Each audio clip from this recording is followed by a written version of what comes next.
tudo isso que está acontecendo. A gente tem aqui o professor André Leist, que foi muito gente boa de vir trocar ideia com a gente também. Muito obrigado, cara, por vir aí trocar essa ideia com a gente. Obrigado a vocês. Queria estar falando com você em circunstâncias mais felizes. Eu também. Pois é. Mas, vamos lá. Esse teu livro aí sobre... Você trouxe um livro do Martin Gilbert. Eu trouxe um dos livros mais importantes da história do Holocausto. É uma história dos judeus da Europa, mas, assim, antes de mais nada, eu queria dizer que o nazismo não perseguiu só judeus. O Holocausto e a especificidade dele aconteceu com os judeus. Câmaras de gás, 1,5 milhão de mortos de crianças e tudo mais. É o que o Museu do Holocausto em Jerusalém fala, da especificidade dessa perseguição com os judeus. Mas o nazismo perseguiu negros, perseguiu ciganos, perseguiu deficientes, perseguiu gays, homossexuais. E eu acho que, humildemente, eu me coloco aqui também representando essas populações, não só como judeu, porque eu acho que a gente não pode normalizar o mal. E o mundo não é uma utopia de palavras que vão ser apenas escutadas. O mundo é feito de palavras e ações e reações. E o mundo foi, até pouco tempo atrás, um lugar muito ruim para muitas pessoas. E eu acho que o que a gente está vivendo hoje em dia com a modernidade, com a educação, com o acesso à informação e à ciência e à história, é que a gente pode construir um mundo melhor.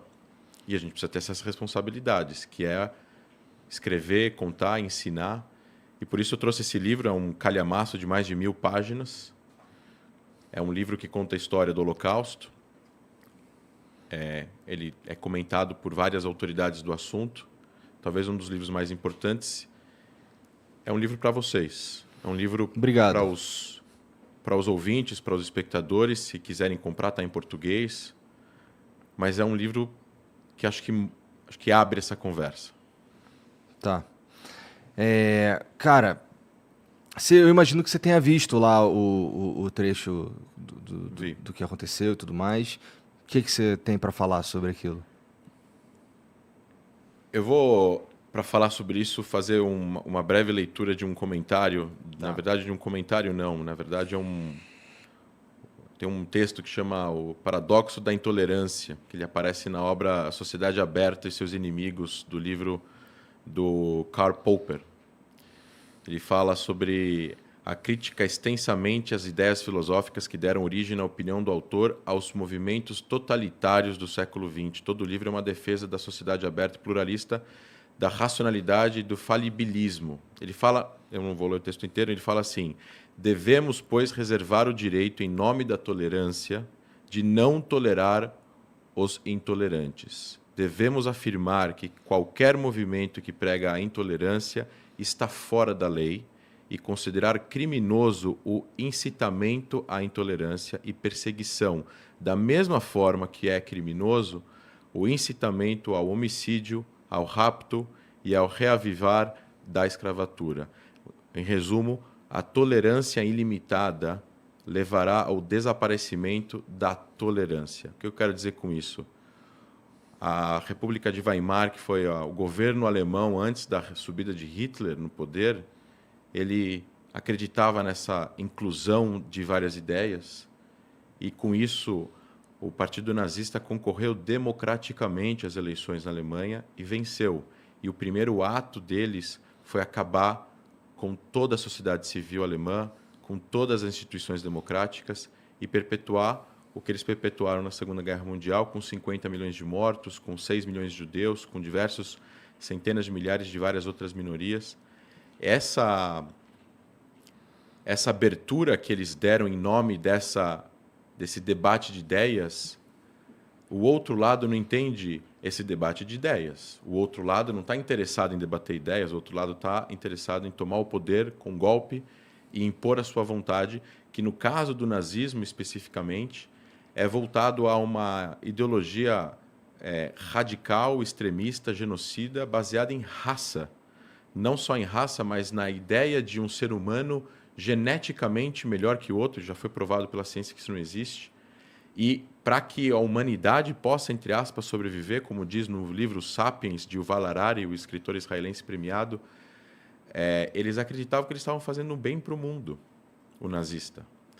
E eles mataram pessoas que, independentemente da idade ou do sexo, eles acreditavam que eram seres inferiores. Esse tipo de debate, dentro de uma sociedade democrática, ele não pode ser permitido, porque você não tem como debater com aquele que, se subir no poder, vai matar você.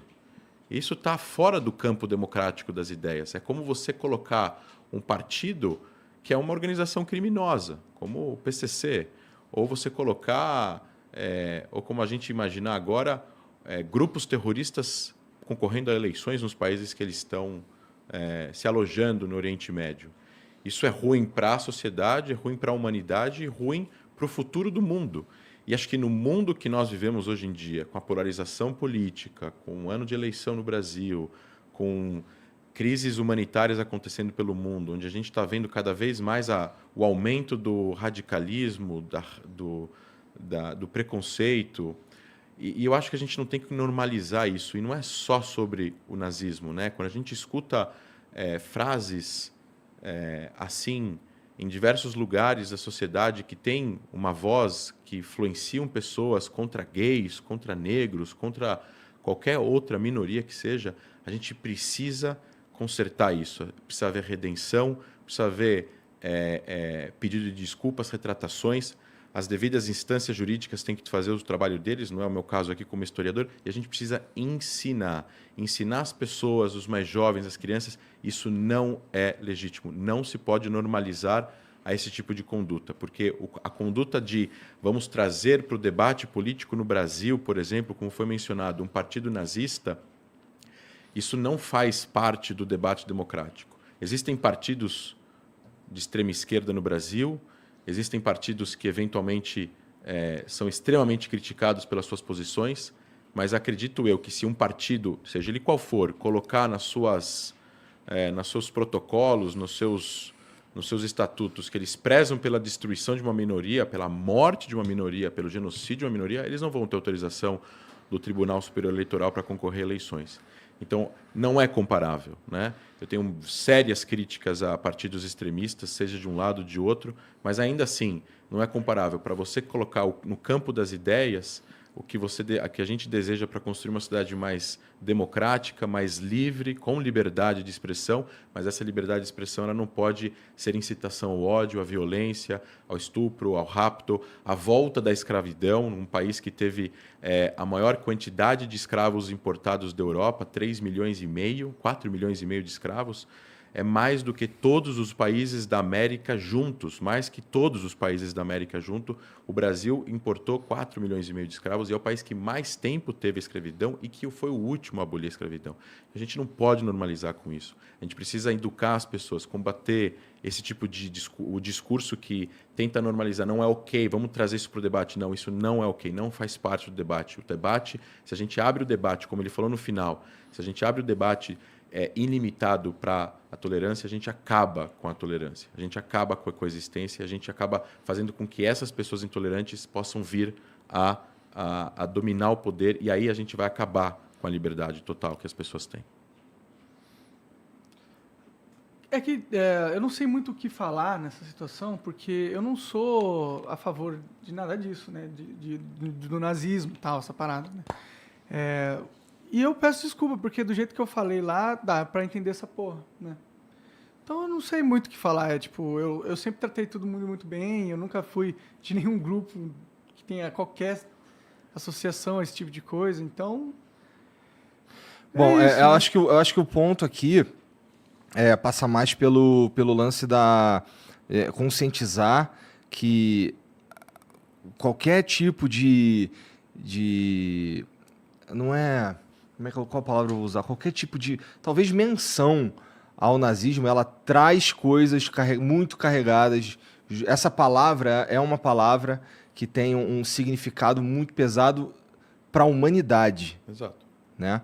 Então, realmente, trazer esse tipo de pensamento pro debate político, Como se fosse algo legítimo. como se fosse algo legítimo, algo que é uma mera oposição de ideias, não faz sentido. Exato. Porque o nazismo, o Ele não cerne do nazismo é a violência. Ele não se opõe a outras ideias, ele extermina as outras ideias. E outras, não só ideias, ele extermina As pessoas. Pessoas. Exato. As ideias, as pessoas, independentemente do que as pessoas pensam também. Né? Ele vai exterminar judeus, ele vai exterminar ciganos, ele vai exterminar negros, ele vai exterminar gays, ele vai exterminar qualquer pessoa, independentemente da posição política que a pessoa tenha. É uma questão de...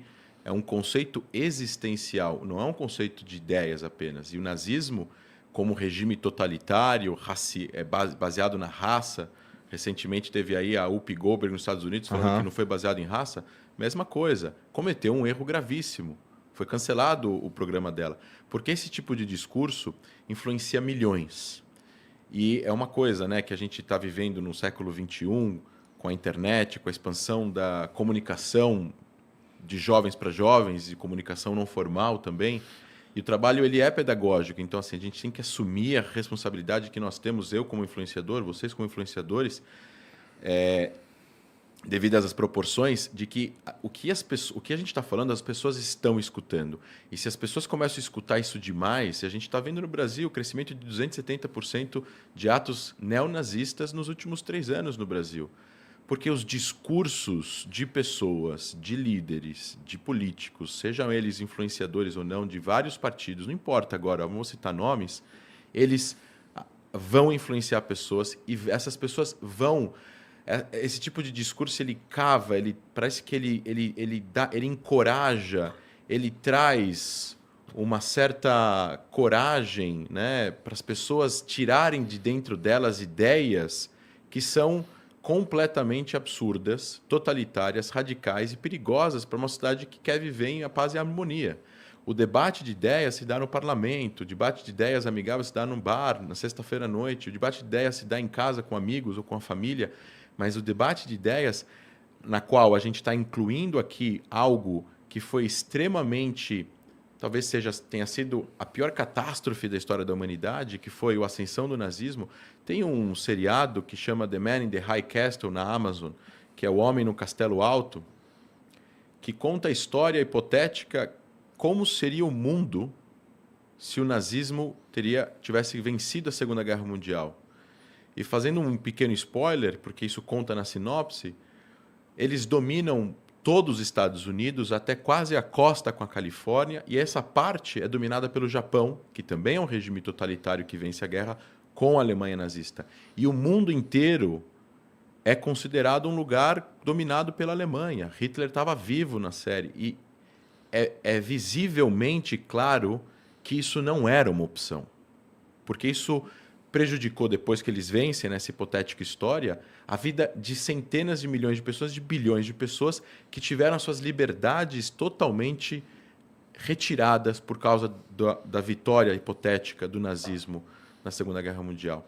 Então, o debate de ideias tem que estar de como a gente tem que discutir como a sociedade tem que ser criada, e aí você tem debates conservadores, progressistas, liberais, economia, etc., etc., mas tudo isso dentro de uma ideia que preze pelo respeito ao próximo, pelo respeito às pessoas, pelas minorias, pelo direito das pessoas de viverem e de voltarem para suas casas, pelas suas condições raciais ou religiosas ou étnicas não serem em nenhum momento mencionadas só porque elas pensam A, B ou C. Então não é ok uma pessoa não gostar de um judeu e poder falar isso. Não é ok uma pessoa não gostar de um gay e falar isso de forma aberta, porque isso é um preconceito com a existência daquela pessoa. E ela não vai mudar aquilo. Ela nasceu assim, ela é assim, ela vai morrer assim. E isso não é ok. Debater ideias de como construir uma sociedade mais justa, mais rica, falar de economia é uma coisa.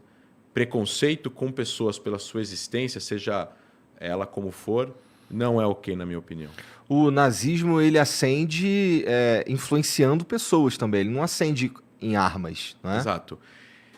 Existe um filme chamado A Onda, que eu sugiro quem quiser procurar, um filme bastante antigo, onde nos Estados Unidos um garoto numa escola, acho que no ensino médio, perguntam para o professor como foi isso que o nazismo conseguiu conquistar os corações e mentes de tantas pessoas, de tantos alemães, né, de tantas pessoas. E ele monta um esquema de domínio, de poder, de influência de poder e de o que a gente chama de criação de inimigos externos, onde pessoas deveriam ser perseguidas e outras deveriam ser protegidas. E ele cria um sistema, um microsistema na escola, como se fosse um regime nazista. E aí ele, em um dado momento, ele acaba mostrando a realidade para os estudantes num evento. E isso é muito marcante. O meu avô, pai do meu pai, sobreviveu ao Holocausto. Ele fugiu de um campo de extermínio, Sobibor, que era um campo que as pessoas chegavam e morriam automaticamente. Tocava música clássica na estação de trem. As pessoas desciam achando que iam tomar banho, marchavam até a câmara de gás, entravam e morriam. Meu avô, por sorte, disse que era jardineiro quando ele chegou. E botaram ele de lado. E ele misturava as cinzas dos mortos que eram queimados nos fornos depois da câmara de gás com a terra para poder fazer espaço. E 6 meses depois, eles se juntaram com vários judeus e alguns presos russos que estavam lá, fizeram uma revolta bem-sucedida e mataram 10 ou 11 oficiais da SS, cada um em algum lugar diferente do campo. Isso desestabilizou as forças polonesas que estavam guardando as entradas dos campos. Tinham 11 oficiais da SS, que eram considerados as pessoas mais hierarquicamente mais capacitadas lá, e tinham soldados poloneses guardando a parte do campo como se fossem vigias. Eles se desestabilizaram e muitos judeus fugiram. Meu avô participou da revolta, matou um nazista e fugiu. 300 pessoas fugiram, 55 sobreviveram dessa fuga. Meu avô foi um deles, senão não estava aqui hoje. E meu avô conta num filme, num documentário que o Spielberg fez ao redor do mundo, filmando várias pessoas que sobreviveram ao Holocausto. Meu avô participou desse documentário em 96, ele contou a história dele. Ele tinha que fugir dos poloneses, porque a fisionomia dele confundia os alemães. Não entendiam ele como judeu, mas os poloneses não judeus identificavam ele como judeu. E ele foi várias vezes pego por poloneses que não eram alemães, e foi enterrado vivo e foi colocado em poços de lama para se afogar, e ele conseguiu sobreviver umas 3 vezes a tentativas de assassinato depois que ele fugiu do campo de extermínio. E o que os poloneses então estavam tentando fazer se ele estava fugindo do campo de extermínio? Porque esses poloneses, eles também aprenderam em algum lugar esse discurso de ódio. Eles também acreditaram nesse discurso de que é ok odiar uma minoria, é ok colocar como bode expiatório e é ok matar uma pessoa. Quando a gente não protege o mal, Elie Wiesel, que foi um grande caçador de nazistas, ganhou o Prêmio Nobel da Paz, já faleceu.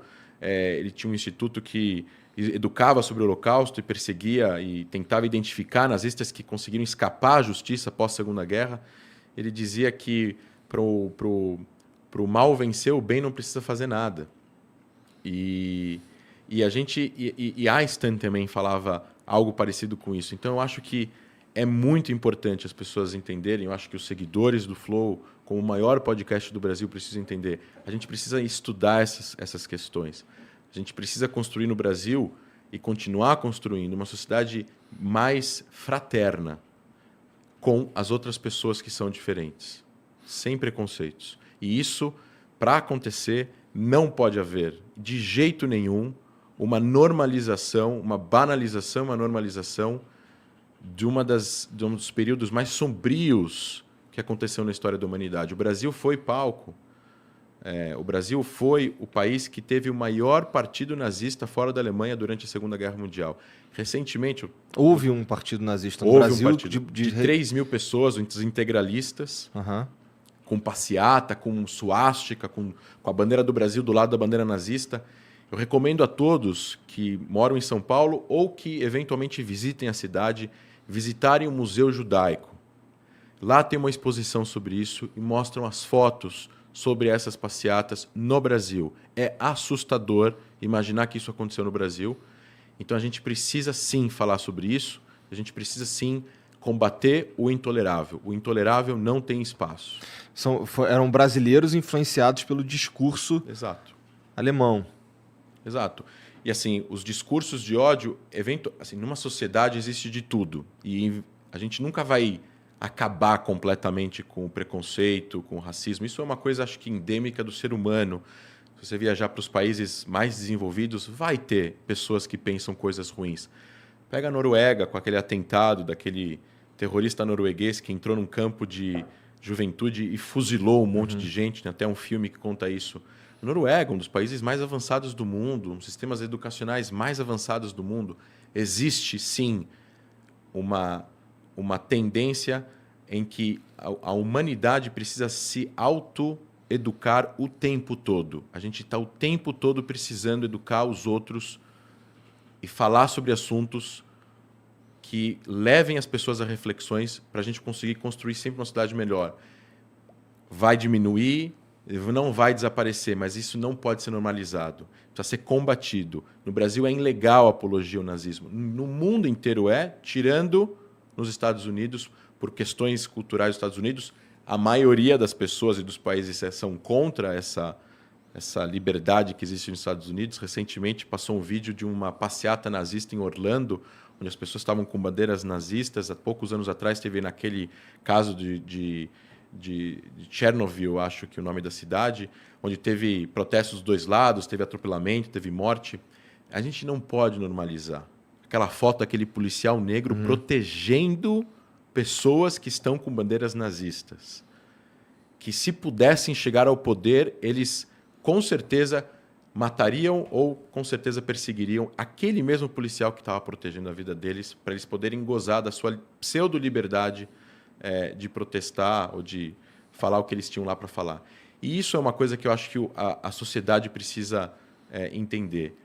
Tem discursos, tem maneiras, tem ideias que elas são tão perigosas para a própria sociedade que elas precisam ser combatidas no início, no começo, na educação primária, na educação do ensino médio, no sistema jurídico, na política, na mídia, na academia, em todos os lugares, porque a gente não pode normalizar. Porque se a gente normaliza, a gente tende a repetir isso. Não quando a gente, talvez não nós, mas futuras gerações. Por isso que é tão importante. Tu diria que existe um trabalho nesse sentido, de educação para conscientizar e tudo mais? Existe legislação no Brasil, existe conscientização, mas tem que sempre continuar a fazer mais. Porque quanto mais a gente saber disso, mais as pessoas jamais concordariam com uma ideia de que um partido nazista seria ok participar do debate democrático e de eleições no Brasil. Não é ok em nenhuma instância isso. E se tiver alguém que se convenceu que isso era ok, não, isso não é ok, isso é ilegal no Brasil, é amoral, é antiético e é perigoso. E é por isso que é muito importante, mais ainda, a gente conseguir trazer esses temas à tona. Eu até sugiro você deixar, por alguns programas, se você quiser, o livro na mesa para trazer talvez essa conscientização. Eu posso te mandar os links do Museu Judaico, tem o Museu do Holocausto em Curitiba, tem o Memorial do Holocausto no Rio de Janeiro, tem vários lugares. E eu volto e repito o que eu falei no começo. O nazismo não é apenas uma questão judaica, né? O nazismo não perseguiu apenas os judeus. O nazismo perseguiu minorias, perseguiu negros, perseguiu deficientes físicos, perseguiu ciganos, perseguiu homossexuais, perseguiu pessoas que pensavam diferentes politicamente falando. E essas pessoas também precisam ser colocadas hoje aqui como pessoas perseguidas. E eu, como estou aqui falando, então, humildemente me coloco representando também essas pessoas, porque elas também foram perseguidas pelos nazistas. Tu falou que houve um aumento de 270% nos últimos 3 anos de ações neonazistas e tudo mais. Sim. Hoje em dia, onde você acha que esses caras... qual é a fonte de influência para que haja esse aumento? Discursos de ódio. Nas redes? Nas redes, na mídia normal, entre políticos. Todo discurso que traz uma banalização do nazismo, do Holocausto, todo discurso de separação entre a sociedade, eles e nós, todo discurso que uma parte da população é pior que a outra, que um setor da sociedade é pior que a outra. Sabe, eu, Igor, eu me identifico muito com uma frase do John McCain, o ex-candidato à presidência dos Estados Unidos, já falecido, senador, num debate. Não era um debate. Ele estava fazendo a campanha para concorrer contra o Obama em 2008. E uma pessoa pegou o microfone e falou: eu tenho medo desse cara aí, o Barack Obama, que o nome dele no meio é Hussein, ele ofendeu o Obama, falou que ele era um árabe, perigoso, terrorista, enfim, não lembro o que ele falou. E o McCain fez: não, senhor, pegou o microfone da mão dele e falou: ele é um homem decente, um político decente. Olha, com candidato concorrendo contra ele nas eleições. Ele falou: um candidato decente, um homem decente, que apenas diverge de mim em quase todos os assuntos que estamos conversando aqui sobre o futuro desse país. Mas é uma pessoa que ama o país, é uma pessoa que ama os Estados Unidos e ele rejeitou o discurso racista dele. Então, acho que é isso. Acho que políticos, pessoas que têm influência, jornalistas, acadêmicos precisam, sim, o tempo todo rejeitar esses discursos. Professores nas escolas, porque isso essas pessoas se influenciam por N coisas, né? Você tem hoje em dia acesso à internet. Recentemente teve um rapaz jovem no Sul que postou um vídeo, ele foi processado, fazendo apologia ao nazismo, fez a insinuação com o braço, falou as frases que se falavam na Alemanha em 1933 até o fim da guerra, e ele foi processado. Esse tipo de coisa, ele se retroalimenta entre eles e se alimenta de discursos de influenciadores que dão a eles coragem de continuar fazendo isso.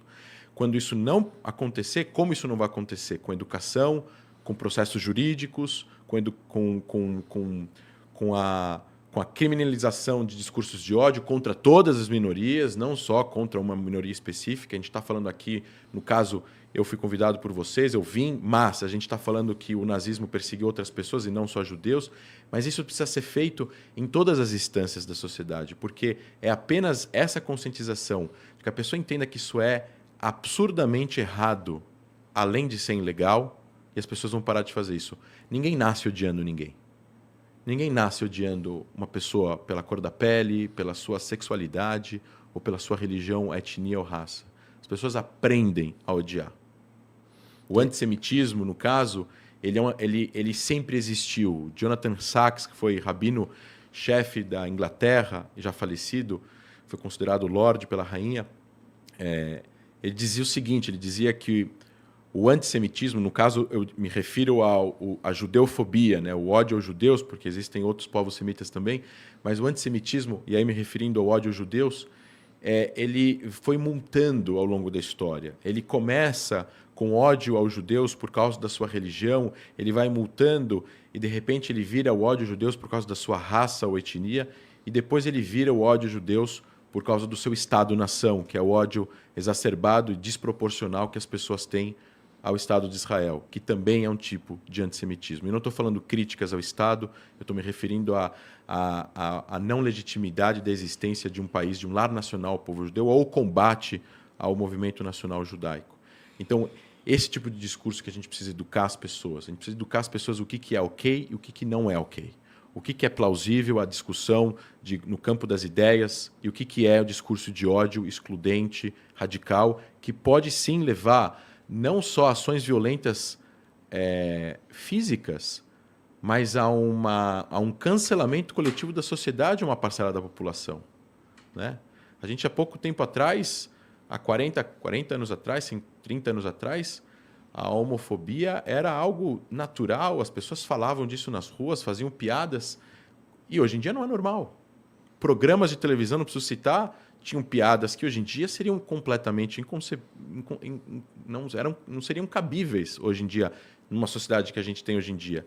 E esse tipo de coisa que a gente precisa também introduzir nesses discursos de ódio. O nazismo, ele foi algo completamente a par do que aconteceu na história do mundo que se tem notícia, e ele precisa ser estudado para que a gente possa entender o que ele foi e jamais aceitar qualquer normalização com essas ideias. Porque isso foi extremamente perigoso. A Alemanha era uma democracia e virou uma ditadura de um dia para a noite, com perseguição a minorias, que causou a morte de 6 milhões de judeus, milhões de outras pessoas, e uma Segunda Guerra Mundial que matou 50 milhões de pessoas e mudou o mundo. E é justamente isso que eu acho que a sociedade... A gente precisa se concentrar e talvez entender que a história é cíclica. E que a gente está agora em 2022, mas em 2222, nenhum de nós vai estar aqui. E a gente precisa deixar um legado educacional, a gente precisa deixar um legado para essas pessoas, para elas entenderem que se a gente deixa de educar, se a gente deixa de lutar contra o totalitarismo, se a gente deixa de lutar contra o racismo, se a gente deixar de lutar contra esses preconceitos, eventualmente vão ter aqueles que vão se levantar e vão fazer isso de novo. Basta uma pessoa motivada e uma população que ache que o que ele está falando é certo. Por isso que precisa o tempo todo criar barreiras, leis, aulas, para que isso seja o tempo todo entendido. A conscientização, nesse caso aí, é a chave, né? Barrar esse tipo, o discurso de ódio, que é um ataque a quem uma pessoa ou um grupo de pessoas não devia existir. Não só a conscientização educacional, leis claras e a punição para aqueles que infringem isso. E aí eu deixo isso para quem é especialista nesses assuntos jurídicos, que eu não sou. Eu sou cientista político, sou historiador nesses assuntos e educo sobre isso em vários locais. E é justamente sobre isso. Se a gente tiver uma educação e essa educação estiver cada vez melhor e cada vez mais inclusiva e cada vez mais acessível, vão ter cada vez menos atos e cada vez menos processos. Você enxerga no mundo algum lugar em que haja um movimento de ódio que está crescendo, alguma coisa assim? Eu enxergo que o populismo, seja ele de esquerda ou de direita, seja ele de progressista ou conservador, como a gente quiser nomear aqui, ele é problemático.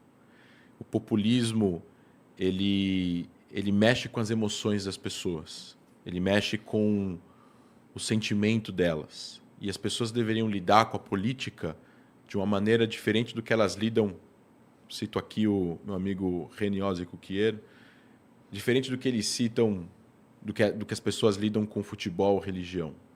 Você torce para um time, o time perde, você continua torcendo para ele o tempo todo até ele ganhar, não importa quantas vezes ele perder. A sua religião, você vai continuar a mudar de religião porque alguma coisa aconteceu de ruim com você. A gente tem que tratar a política de uma forma diferente. A gente tem que tratar a política com mais razão, com mais lógica, com mais parcimônia e não com tanta emoção. A gente tem que olhar para os lados e ver o que está certo e o que está errado em todos os âmbitos políticos. Talvez tenha esses aqui que pensem coisas que são decentes e plausíveis, e aqui também.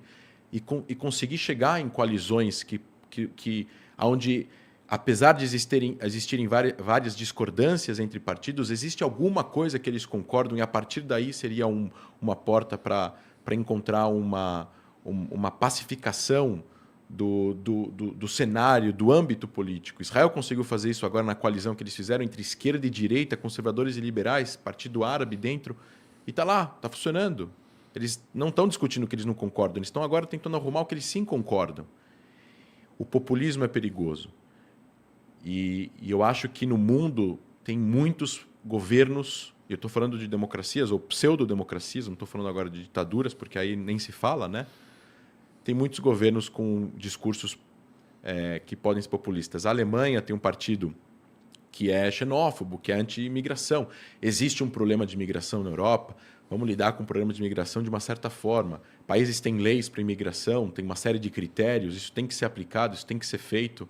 Nos Estados Unidos tem, no Canadá tem, na Austrália tem, mas daí para ter um partido que ofende uma minoria de forma geral, né, generalizando todas essas pessoas, isso gera discurso de ódio e pode gerar violência contra essas pessoas, porque as pessoas vão agir violentamente. Suásticas pichadas. Influenciadas por esse Exato. grupo. sinagogas sendo invadidas, igrejas sendo invadidas, não podemos compactuar e normalizar com a intolerância religiosa e com o populismo contra seja quem for, no final das contas. Professor, obrigado. Isso aqui foi bem curtinho mesmo, assim, mais uma para a gente falar sobre Sim. a influência do nazismo e tudo mais na humanidade. Tem mais alguma coisa que você gostaria de falar? Não, eu queria... eu acho super importante para o Brasil e para vocês, e eu vou me tirar agora e me colocar em terceira pessoa, uma pessoa vir aqui falar isso hoje, independentemente de ter sido eu, no caso aqui fui eu, mas poderia ter sido uma outra pessoa que tivesse vindo aqui. Eu acho isso muito importante ter acontecido hoje, e eu espero, dentro das circunstâncias, que a gente se veja nas próximas vezes. Tá. Para falar de outros assuntos também. Beleza, vai ser um prazer.